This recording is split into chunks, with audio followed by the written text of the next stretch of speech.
কেমন আছো বন্ধুরা? সঙ্গেলিনা ব্লগসের আরেকটা নতুন দিনের গল্পে তোমাদের স্বাগত। এক একটা দিন হয় না যে আমরা প্ল্যান করে রাখি একরকম আর সব হয় অন্যরকম। তো আজকে আছে আমাদের কথা নদীর রবীন্দ্র জয়ন্তী।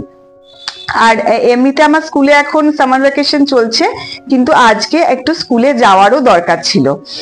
আর সামনেই চলে এসছে কাম্পুর জন্মদিন, তো সেই জন্মদিনের জন্য আজকে কেকও অর্ডার দিয়ে আসবো ভেবেছিলাম।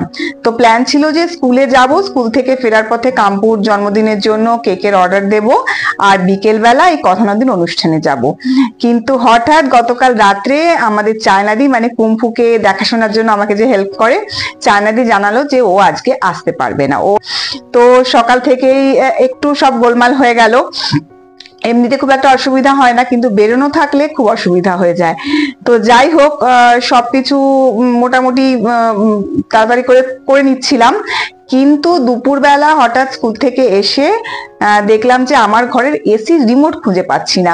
বেশ একটা গন্ডগোল চললো। তো এখন মোটামুটি সব ম্যানেজ ট্যানেজ করে এখন রেডি হয়ে গেছি। কুম্ফুকে ঘুম পাড়িয়ে দিয়েছি, ওকে ওর বম্মা বদ্দা ঠাম্মি ওদের কাছে রেখে যাচ্ছি। তো এমনিতে ওরা ওকে রাখতে খুব ভালোই বাসে, কিন্তু কান্নাকাটি করলে তখন একটু অসুবিধায় পড়ে যায়। তো যাই হোক, প্রে করছি যাতে কান্নাকাটি তেমন না করে, আমি চলে আসি তারপরেই যা করার করে। তো ওকে রেখে, আর কাম্পুও ভাইকে রেখে ঘুমিয়ে পড়েছিল, ওকে তুলে ওকে এখন ক্যারাটে ক্লাসে দিয়ে আমি যাব আমার কথা নদীর অনুষ্ঠানে। তো যাই হোক, দেখা যাক সব কিরকম হয়। এই যে আমার সাজগোজ করে বেরোতে একটু দেরি হয়েছে বলে কাম্পু একটা একলা চলো ভাব নিয়ে একা একাই আগে আগে এগিয়ে যাচ্ছে ক্যারাটে ক্লাসে যাওয়ার জন্য। ক্লাসে পৌঁছে অবশ্য দেখলাম ক্লাসটা সবে শুরু হয়েছে। ওই ওদের ক্যারাটে করাবার আগে সারা মাঠে দৌড় করানো হয় ওয়ার্ম আপ হিসেবে, সেটা শুরু হয়ে গেছে। তো আমি বেশিক্ষণ থাকলাম না, কাম্পুকে দিয়ে স্যার বা সেন্সিকে বলে বেরিয়ে এলাম। কাম্পুর ঠাম্মিকে বলা আছে, ঠাম্মি ওকে সন্ধেবেলা বাড়ি নিয়ে যাবে।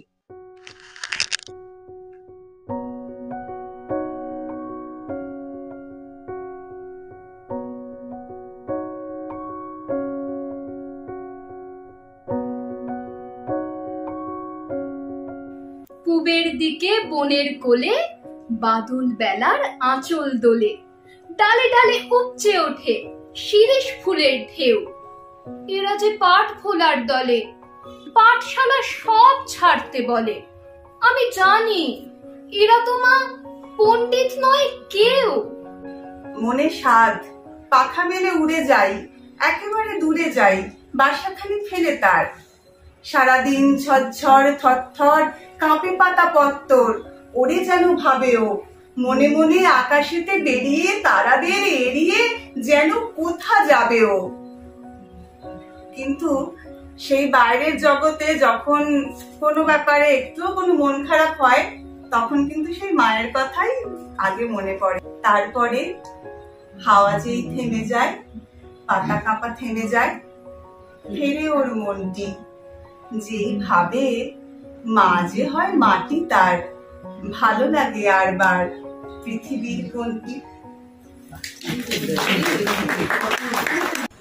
এখন আমি অমিতাভ দাকে অনুরোধ করব, আপনি কিছু একটা পরিবেশন করুন।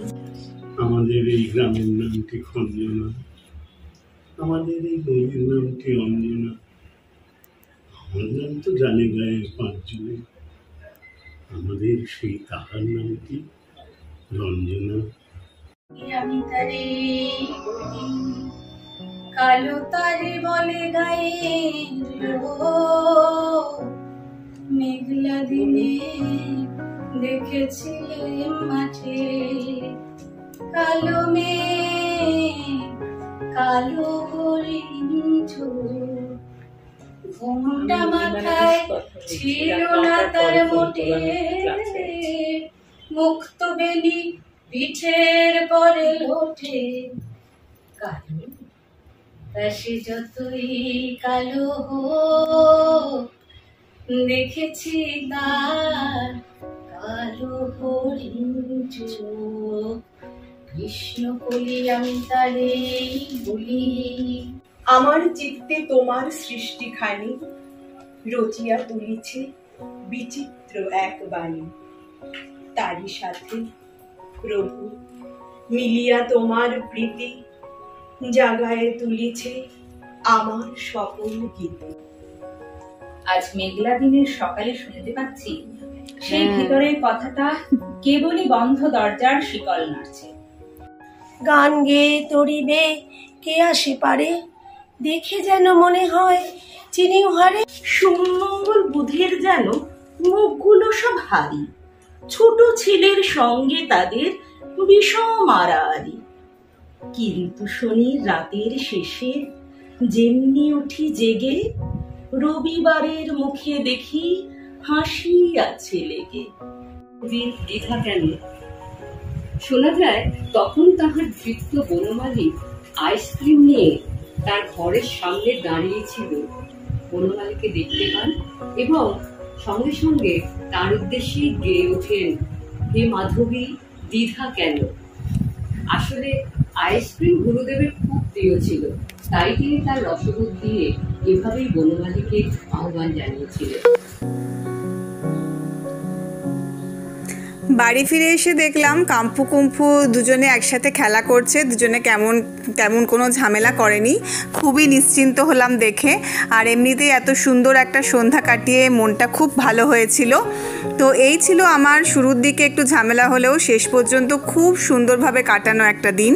ভিডিওটা তোমাদের কেমন লাগলো জানিও, ভালো লাগলে একটা লাইক করে দিও, আর পারলে চ্যানেলটা সাবস্ক্রাইব করো। সবাই সুস্থ থেকো, ভালো থেকো, আর সঙ্গে লিনার সঙ্গে থেকো।